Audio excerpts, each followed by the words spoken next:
बिस्मिल्लाहिर्रहमानिर्रहीम। अस्सलाम वालेकुम स्टूडेंट्स। एक्सरसाइज 3.2 है, इसका क्वेश्चन नंबर 3 करेंगे।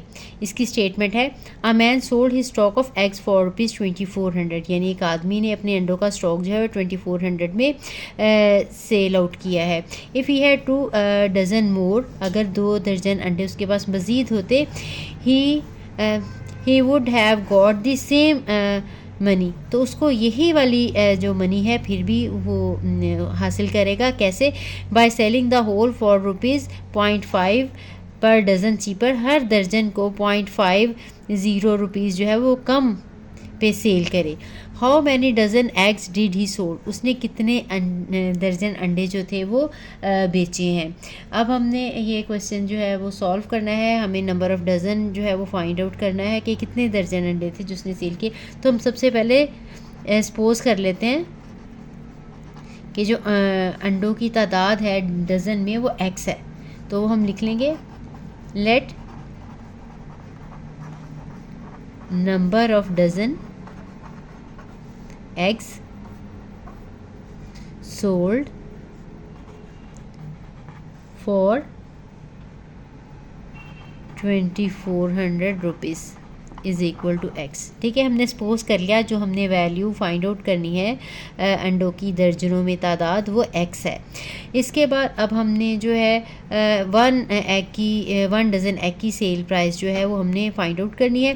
टोटल प्राइस हमें पता है, उसकी तादाद पता है। प्रीवियस क्वेश्चन में भी मैंने आपको बताया था, अगर आपको अमाउंट पता हो तो तादाद के साथ उसके हम डिवाइड कर देंगे तो आपके पास 1 जो है आ जाएगी, क्योंकि हमने डज़न में लिए हैं तो 1 डज़न की जो है वो आपके पास प्राइस आएगी।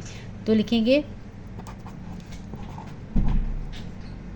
Price of 1 dozen eggs. 2400 के सारे अंडे बेचे हैं और कितने दर्जन है एक्स हैं, तो इसको हमने इसके साथ डिवाइड कर दिया, तो ये जो है इतनी रुपीज़ 1 डज़न की प्राइस आ जाएगी। ठीक, अब according to given condition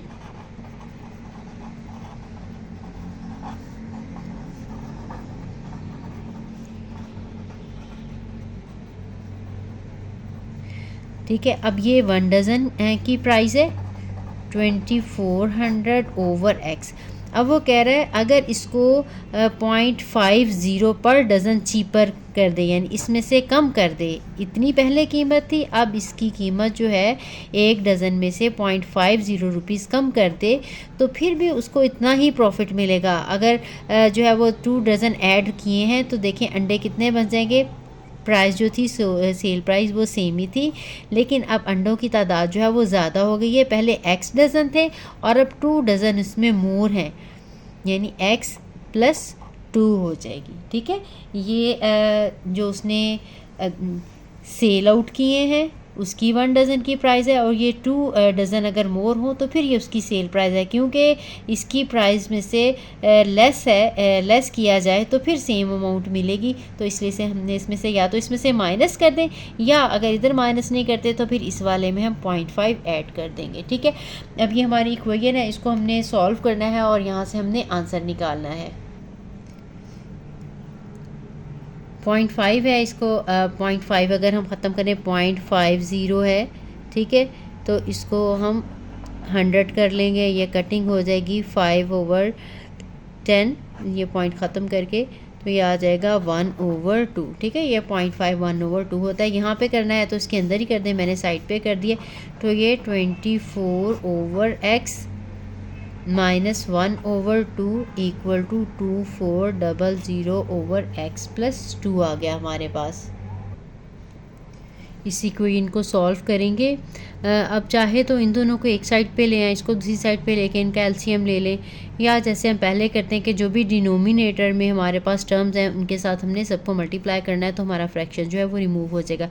2x और x प्लस 2 के साथ बोथ साइड पे मल्टीप्लाई करते हैं, तो ये 2x x प्लस 2 मल्टीप्लाई हो जाएगा 2400 ओवर x के साथ, minus 2x x plus 2 multiply हो जाएगा 1/2 के साथ, 2x और x प्लस 2 मल्टीप्लाई हो जाएगा 2400 ओवर x प्लस 2 के साथ।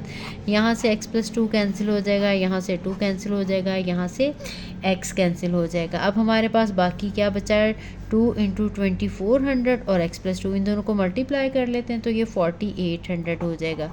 4800 और x प्लस 2 है और यहाँ से माइनस x और x प्लस 2 बचा है इक्वल टू यहाँ से 2x, 2 को भी 2400 के साथ मल्टीप्लाई करेंगे तो वो 4800 हो जाएगा और x।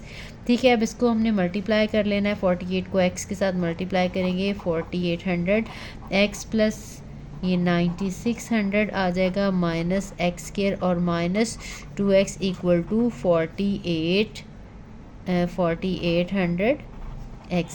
ठीक है, अब हम सबको उठा के एक साइड पे ले जाना है। ये वाली दोनों टर्म्स नेगेटिव हैं इसलिए इन सारों को उठा के मैं राइट साइड पे ले जाती हूँ।